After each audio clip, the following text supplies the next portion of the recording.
بسم الله الرحمن الرحيم. الحمد لله نحمده ونستعينه ونستغفره ونؤمن به ونتوكل عليه ونعوذ بالله من شرور أنفسنا ومن سيئات أعمالنا.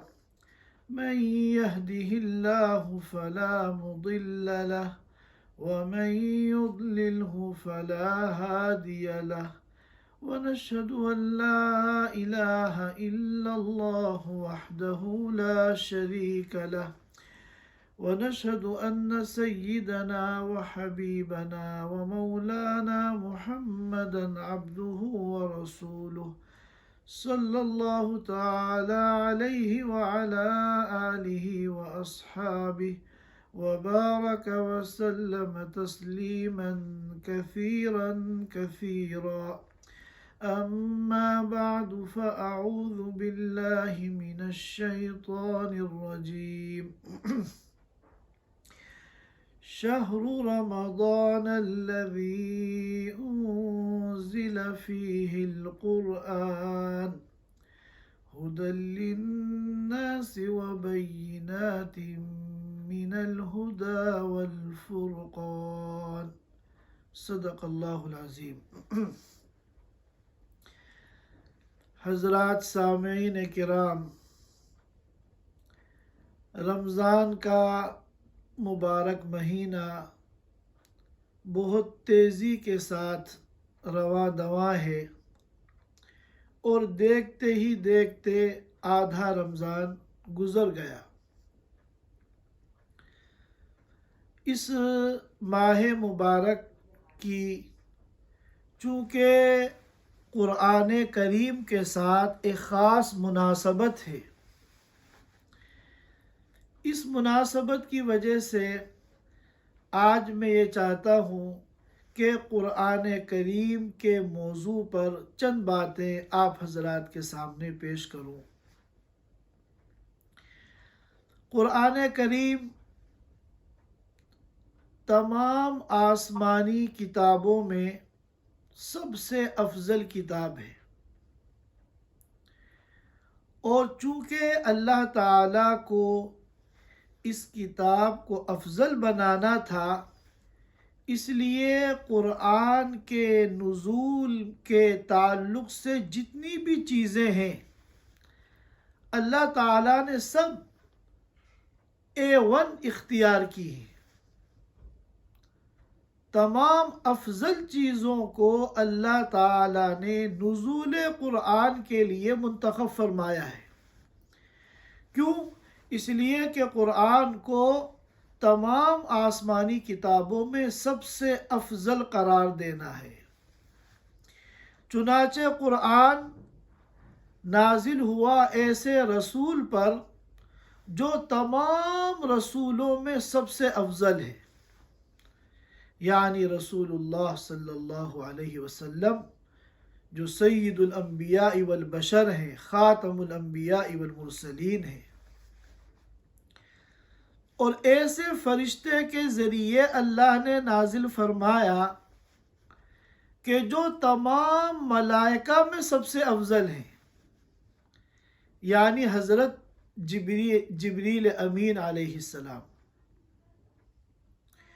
اور ایسے مہینے کا اللہ نے نزول قرآن کے لیے انتخاب کیا جو سال کے تمام مہینوں میں سب سے افضل ہے، یعنی ماہ رمضان المبارک، جو کہ سید الشہور ہے، تمام مہینوں کا سردار ہے. اور ایسی رات کا اللہ نے انتخاب کیا جو تمام راتوں میں سب سے افضل ہے، یعنی شب قدر. انا انزلناہ فی لیلۃ القدر. اور اللہ تعالیٰ نے ایسی جگہ کا انتخاب کیا جو دنیا کے تمام مقامات میں سب سے افضل ہے. افضل بقاع الارض، یعنی مکۃ المکرمہ کا انتخاب کیا. اور ایسی زبان کا اللہ نے انتخاب کیا، قرآن کو ایسی زبان میں نازل فرمایا جو دنیا کی تمام لغات میں سب سے افضل ہے، یعنی عربی زبان، جو کہ جنت کی زبان ہے۔ تو یہ قرآن کریم کی عظمت ہے کہ اللہ نے قرآن کے نزول کا جب ارادہ فرمایا تو جتنی بھی متعلقہ چیزیں ہیں سب میں اللہ نے A1 کا انتخاب فرمایا، سب سے اعلیٰ اور سب سے افضل کا انتخاب فرمایا۔ اور قرآن کریم اس کا اس ماہ مبارک کے ساتھ بہت گہرا تعلق ہے، کیونکہ یہ قرآن رمضان کے مہینے میں نازل ہوا ہے۔ شہر رمضان الذی انزل فیہ القرآن، ابھی یہ آیت سورۃ البقرہ کی میں نے آپ حضرات کے سامنے تلاوت کی ہے کہ یہ رمضان کا مہینہ یہ وہی مہینہ ہے جس میں قرآن نازل ہوا ہے، اور اس مہینے کی بھی 27ویں شب میں جو کہ شب قدر ہے، اس شب قدر میں اللہ پاک نے اس قرآن کو نازل فرمایا۔ اور صرف قرآن ہی نہیں بلکہ ہر آسمانی کتاب کا اس مہینے سے خاص تعلق ہے۔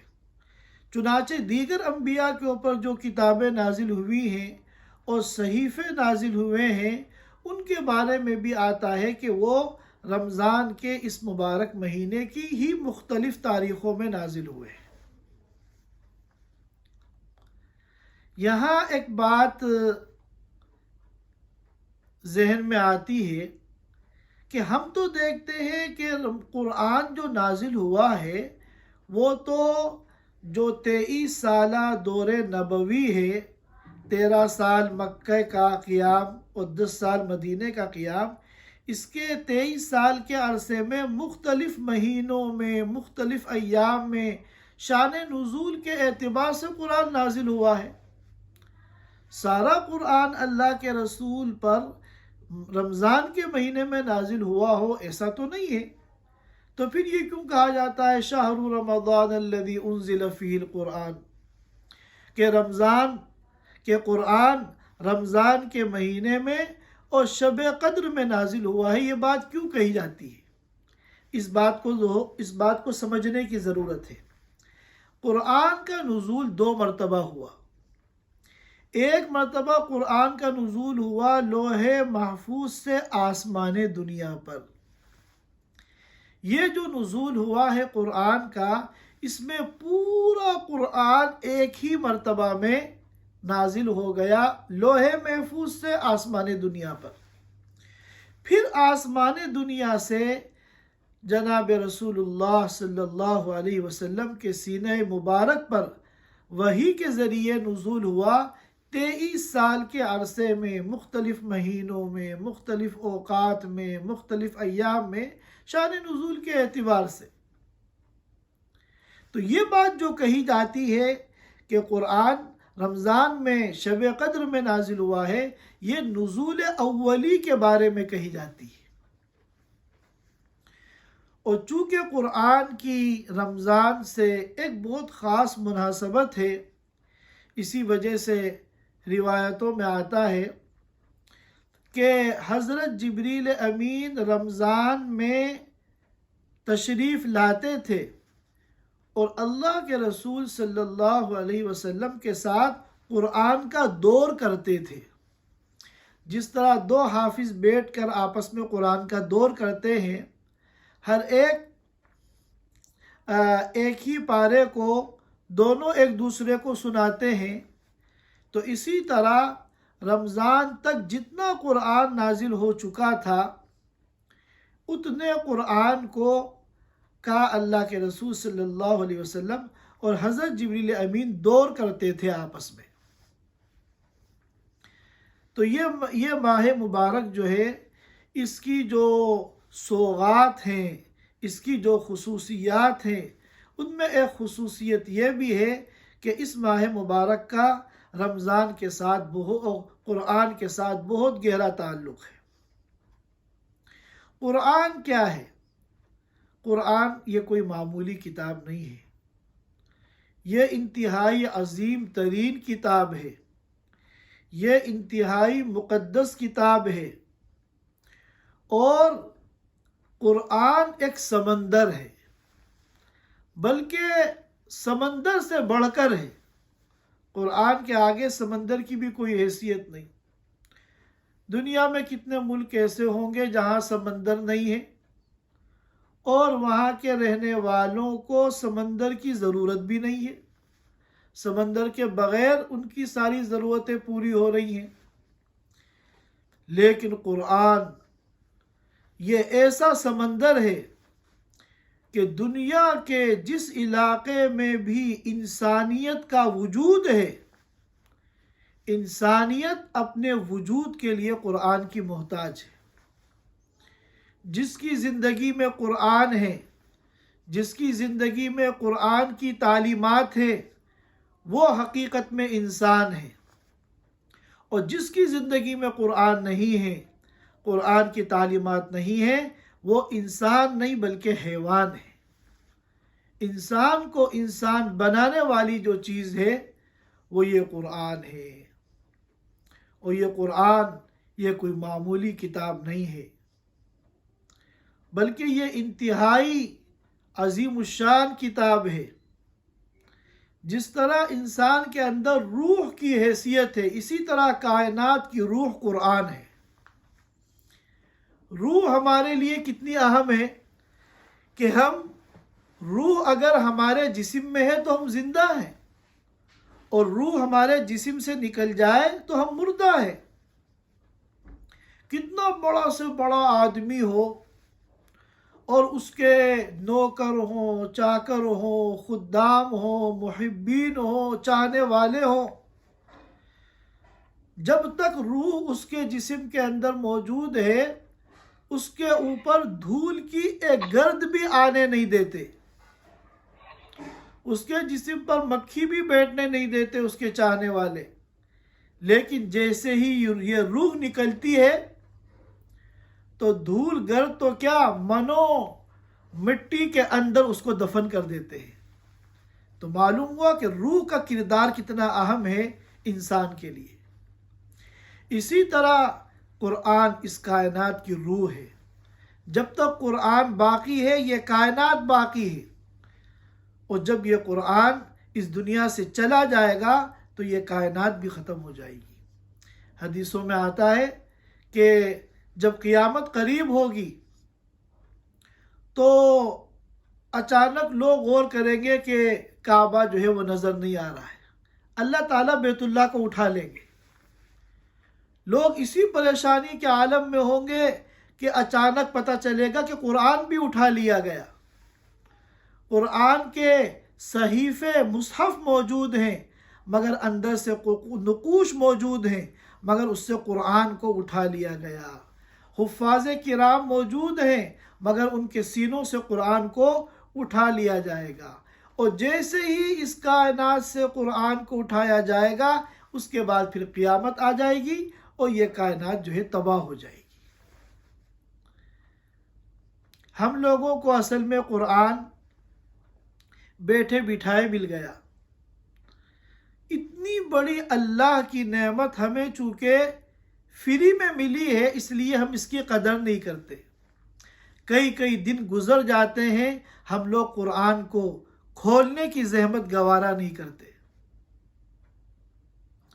صحابہ کرام سے قرآن کی عظمت کو پوچھو، جنہوں نے بڑی قربانیوں سے، مشقتوں سے قرآن کو حاصل کیا۔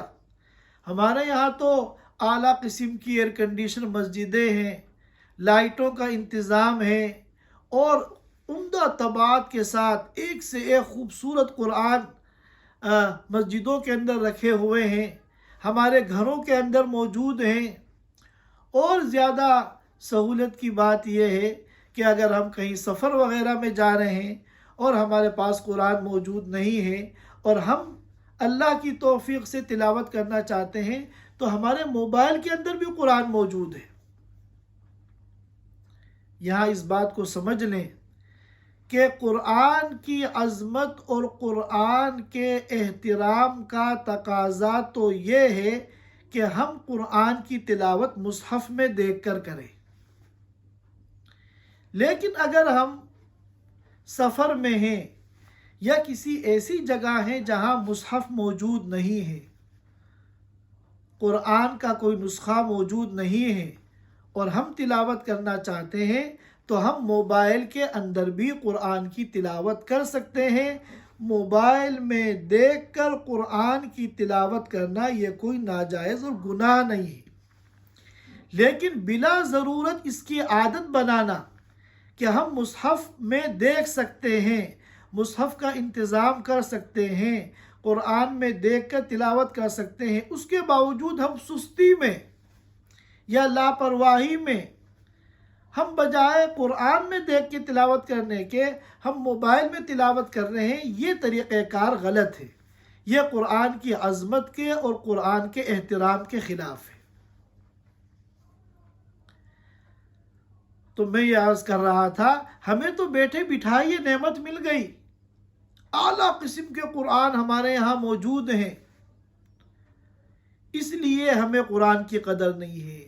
صحابہ کرام سے ہم قرآن کی قدر سیکھیں کہ جس زمانے میں اولاً تو قرآن پورا مرتب نہیں تھا، کتابی شکل میں نہیں تھا، بلکہ جانوروں کی جو چوڑی ہڈیاں ہوتی ہیں، قرآن کی آیتیں ہڈیوں پہ لکھی ہوئی ہوتی تھیں، درختوں کے پتوں پہ قرآن کی آیتیں لکھی ہوئی ہوتی تھیں، ان میں اور پھر کوئی ترتیب نہیں تھی۔ قرآن کی نزول کی ترتیب الگ ہے، اور مصحف میں جو قرآن ہے سورہ فاتحہ سے لے کے سورۃ الناس تک، اس کی ترتیب الگ ہے۔ تو اس زمانے میں الگ الگ چیزوں پہ، ہڈیوں پہ، پتوں پہ آیتیں لکھی ہوئی ہوتی تھی، ان کو پڑھ پڑھ کے صحابہ کرام قرآن کو سیکھتے تھے۔ ایک صحابی تھے جن کا گاؤں مدینے سے بہت دور تھا، اور کچھ نوعمر صحابی تھے، ان کے لیے مدینے آنا جانا آسان نہیں تھا، لیکن قرآن کی ایسی تڑپ تھی اور ایسی عظمت دل میں بیٹھی ہوئی تھی، اور قرآن کو سیکھنے کا ایسا شوق تھا کہ ان کے گاؤں کے قریب سے جو راستہ مدینے جاتا تھا، یہ دن بھر اس راستے پہ جا کے بیٹھ جاتے تھے کہ کوئی اگر مدینے سے آنے والا ہو تو میں اس سے پوچھوں کہ تم نے کیا قرآن کی کوئی آیت یاد کی ہے، سیکھی ہے اللہ کے رسول سے؟ اگر کوئی ایسی آیت جو مجھے یاد نہیں ہے اس نے سیکھی ہے تو پھر میں اس سے قرآن کی اس آیت کو سیکھوں۔ اس طرح صحابہ کرام نے قرآن کو سیکھا، اور جب مجاہدے سے چیز ملی تو اس کی عظمت ایسی دل میں بیٹھی، ایسا مزہ آتا تھا صحابہ کرام کو قرآن کی تلاوت میں کہ ایسے ایسے واقعات لکھے ہوئے ہیں کہ آج ہمیں یقین نہیں آتا ان واقعات کے اوپر، کہ پیر میں آپریشن کرنا ہے جو بڑا تکلیف دہ ہے، جب میں نماز کی نیت باندھوں اور قرآن شروع کر دوں تو پھر تم آرام سے میرا آپریشن کر دو، پتہ ہی نہیں چلے گا آپریشن کی تکلیف کا، کیونکہ قرآن کی تلاوت میں اتنا منہمک ہو جاتے تھے صحابہ کہ پھر ان کو کسی زخم کا اور چوٹ کا اور تکلیف کا اور پیروں میں آنے والے ورم کا احساس ہی نہیں ہوتا تھا۔ ایک موقع پر ایک لشکر مسلمانوں کا جا رہا تھا، انہوں نے دشمنوں کے قریب رات آ گئی تو پڑاؤ ڈالا اور رات میں سونے کا آرام کا ارادہ کیا، پورے دن کے تھکے ہوئے تھے، تو رات میں پہرے داری کے لیے، چوکی داری کے لیے، حراسہ کے لیے 2 صحابی متعین ہوئے کہ سارا لشکر آرام کرے گا، سوئے گا، یہ 2 صحابی پہرے داری کریں گے کہ کہیں دشمن جو ہے رات میں لشکر پر حملہ نہ کر دے۔ اب ان دونوں صحابیوں نے آپس میں یہ بات کی کہ تھکے ہوئے تو ہم بھی ہیں اور نیند ہماری بھی آنکھوں میں ہے، تو کہیں ایسا نہ ہو کہ ہم دونوں پہ نیند کا غلبہ آ جائے اور ہم دونوں سو جائیں اور پھر ہماری جو یہ ذمہ داری تھی اس میں ہم سے کوتاہی ہو جائے۔ تو انہوں نے آپس میں یہ طے کیا کہ بجائے دونوں کے جاگنے کے ایک ساتھی سو جائے اور دوسرا پہرے داری کرے، نگرانی کرے، اور آدھی رات کو پھر پہرے داری کرنے والا سو جائے اور یہ جو سو رہا ہے پھر مابقیہ آدھی رات یہ پہرے داری کرے۔ چنانچہ دونوں اس پر متفق ہو گئے، ایک ساتھی تو سونے کے لیے لیٹ گئے اور ایک ساتھی پہرے داری کے لیے بیٹھ گئے۔ یہ جو ساتھی تھے انہوں نے سوچا کہ میں جاگ رہا ہوں پہرے داری کرنے کے لیے، اس طرح خالی بیٹھنے سے کیا فائدہ، اس سے اچھا ہے کہ میں نفل کی نیت باندھ کر کچھ قرآن پڑھ لوں، کیونکہ صرف جاگنا مقصود ہے تو میں قرآن بھی پڑھتا رہوں گا نماز میں اور پہرے داری بھی ہوتی رہے گی۔ چنانچہ انہوں نے نفل کی نیت باندھی اور سورۃ الکہف انہوں نے شروع کر دی، اور اتنا ان کو اس کی تلاوت کے اندر مزہ آنے لگا کہ وہ بالکل منہمک ہو گئے۔ دشمنوں نے جو دور سے طاق میں تھے انہوں نے دیکھا کہ سارا لشکر سو رہا ہے، موقع بہت اچھا ہے حملہ کرنے کا، لیکن کچھ آواز آ رہی ہے، کچھ آواز جو یہ تلاوت کر رہے تھے، تو چونکہ وہ لوگ دور تھے آواز تو صاف نہیں جا رہی تھی، لیکن آواز جا رہی تھی کہ آواز آ رہی ہے اور کوئی چیز کھڑی ہوئی ہے۔ فاصلہ اتنا تھا وہ یہ نہیں سمجھ پا رہے تھے کہ یہ کوئی انسان کھڑا ہوا ہے نماز پڑھ رہا ہے، ان کو تردد تھا کہ آیا یہ کوئی انسان ہے جو کھڑی ہوئی چیز نظر آ رہی ہے، یہ کسی درخت کا تنا ہے۔ انہوں نے کہا کہ چلو ایک تیر مارتے ہیں اس پر۔ چنانچہ انہوں نے ایک تیر چلایا اور وہ سیدھا ان صحابی کے جسم میں جا کے گھس گیا اور ان کے خون نکلنے لگا۔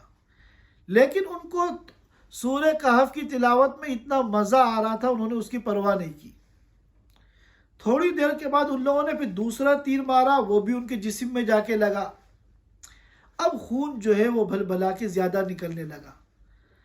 ابھی بھی ان کا جی نہیں چاہ رہا تھا کہ میں تلاوت کو منقطع کروں، لیکن انہوں نے یہ سوچا ایسا نہ ہو کہ خون کے زیادہ نکلنے کی وجہ سے میں بے ہوش ہو جاؤں، اور ایک ساتھی تو پہلے سے سو رہا ہے، میں بھی اگر بے ہوش ہو جاؤں گا تو پھر دشمن فائدہ اٹھا کر ہمارے لشکر پر حملہ کر سکتے ہیں۔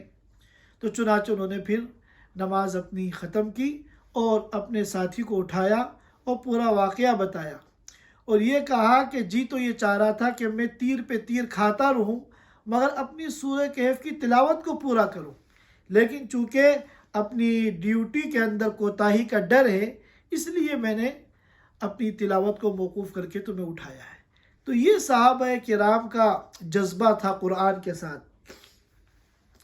آج چونکہ ہمیں قرآن بہت آسانی کے ساتھ مل گیا ہے، بڑے بغیر قربانی کے مل گیا ہے، اس لیے ہمارے گھروں میں قرآن رکھا رہتا ہے، کئی دن گزر جاتے ہیں، ہمیں توفیق نہیں ہوتی کہ ہم قرآن کو اٹھا کے ہم قرآن کی تلاوت کریں۔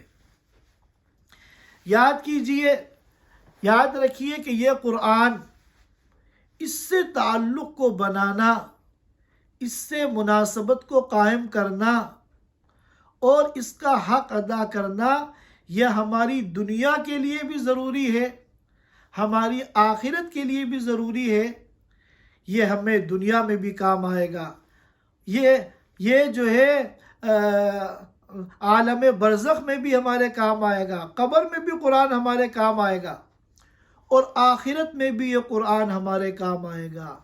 اور اگر ہم نے قرآن کے ساتھ تعلق کو قائم نہیں کیا، قرآن کی عظمت کو اپنے دل میں نہیں بٹھایا، اور قرآن کے سیکھنے کا اور قرآن کی تلاوت کا خاص اہتمام نہیں کیا، تو یہ ہماری دنیا کا بھی نقصان ہے، ہماری آخرت کا بھی نقصان ہے۔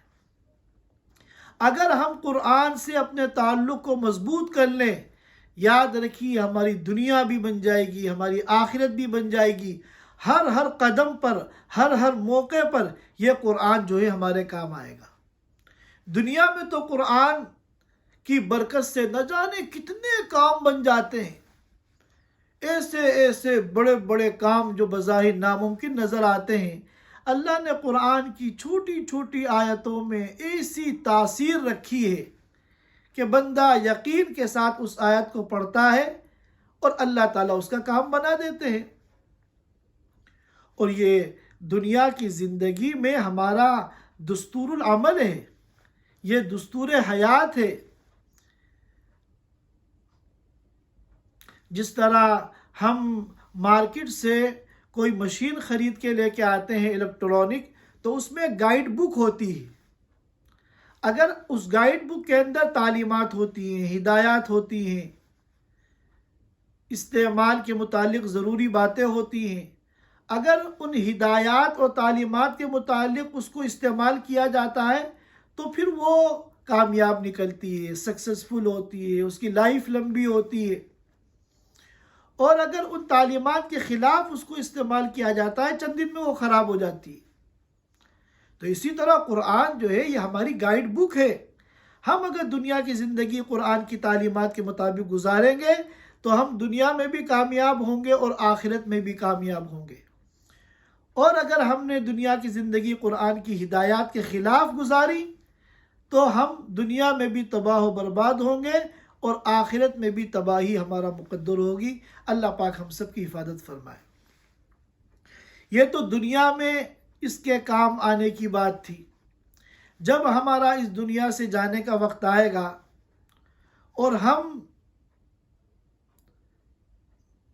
قبر میں دفن کیے جائیں گے تو عذاب قبر برحق ہے۔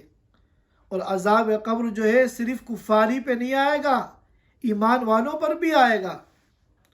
اگر ہم نے زندگی میں قرآن کا حق ادا کیا، قرآن سے محبت کی، قرآن کی ہم نے جی لگا کر تلاوت کی، اس کی قدردانی کی، تو حدیث میں آتا ہے کہ یہ قرآن جو ہے ہم قبر میں ہمارے سرہانے آ جائے گا، سر کے پاس۔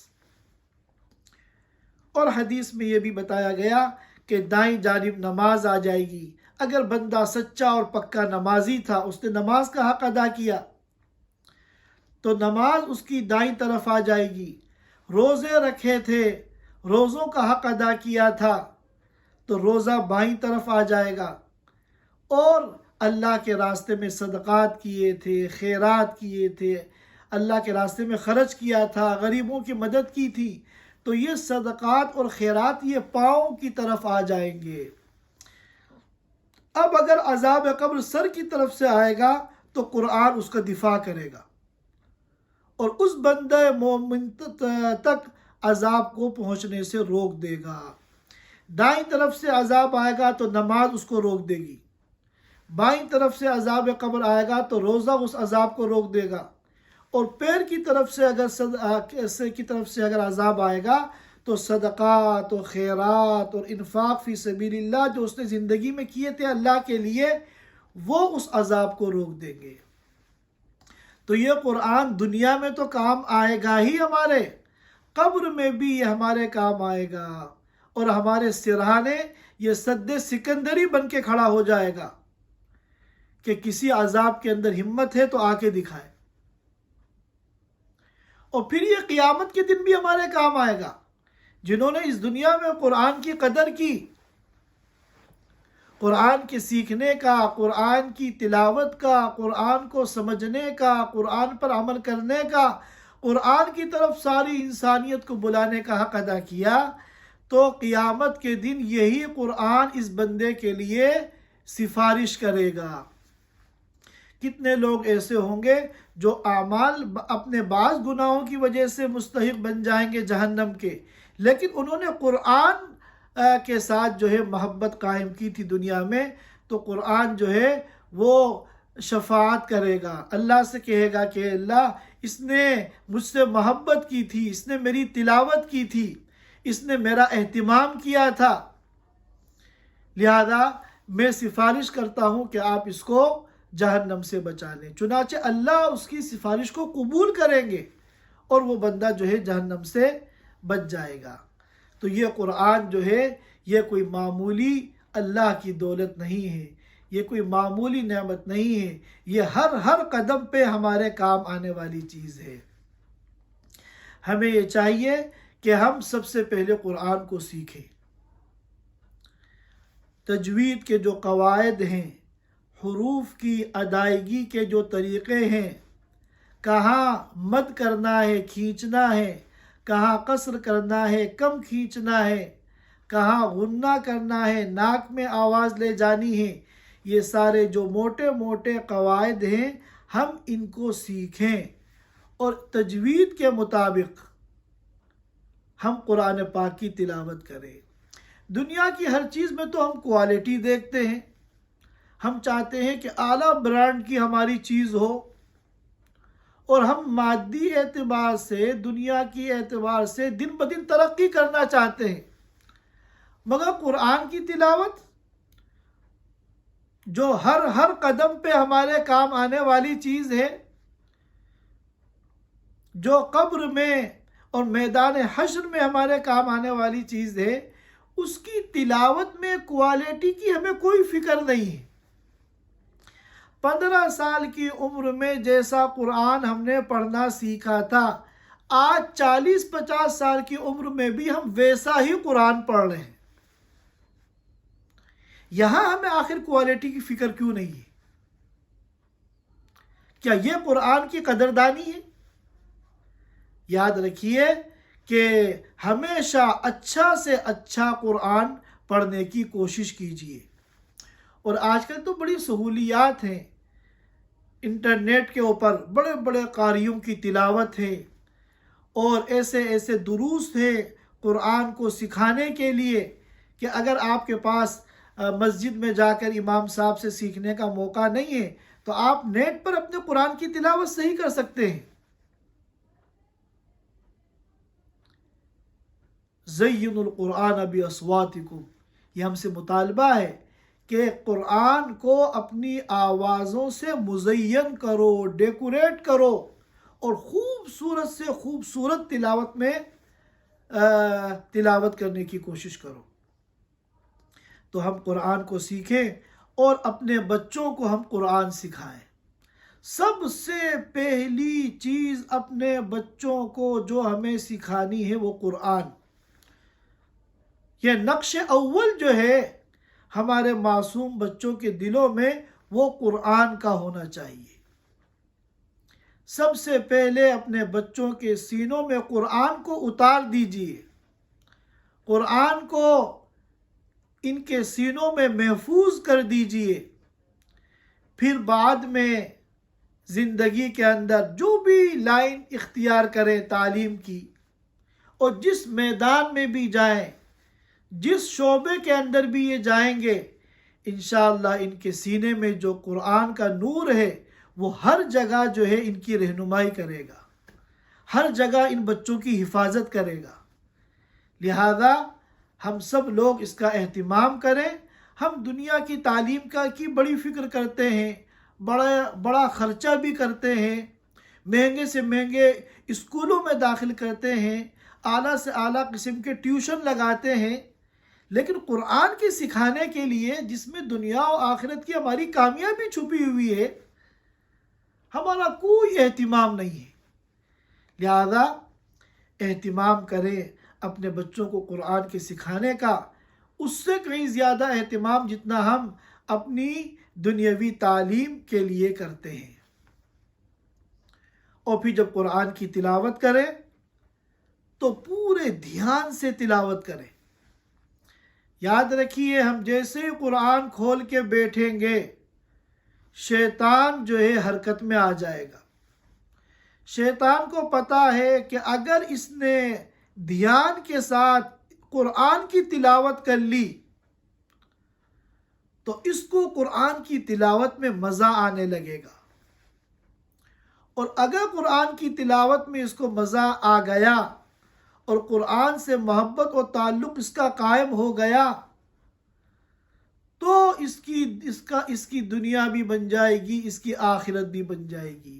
لہٰذا وہ پوری کوشش کرتا ہے کہ اس کا دھیان کہیں اور ہٹا دے۔